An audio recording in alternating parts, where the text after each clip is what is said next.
السلام علیکم دوستو، آپ دیکھ رہے ہیں I news. National data base and registration authority NADRA نے دیہی علاقوں میں قائم 200 ڈاک خانوں میں شناختی کارڈ بنانے کی سہولت فراہم کر دی ہے۔ ترجمان نادرا کے مطابق پاکستان پوسٹ آفس کے ساتھ معاہدے کے مطابق نادرا ڈاک خانوں میں شناختی کارڈز بنانے کی سہولت کو ملک بھر میں شروع کرے گا۔ ابتدائی طور پر ملک کے 200 مختلف ڈاک خانوں میں شناختی کارڈز بنانے کی سہولت فراہم کی گئی ہے۔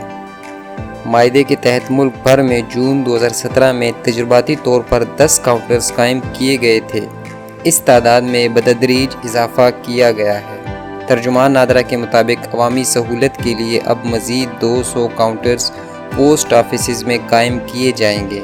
نادرا اور پاکستان پوسٹ کا ان سینٹرز کو دیہی اور پسماندہ علاقوں میں کھولنے کا بنیادی مقصد رجسٹریشن کے عمل کو سہل بنانا ہے۔ ویڈیو دیکھنے کا شکریہ، تھینکس۔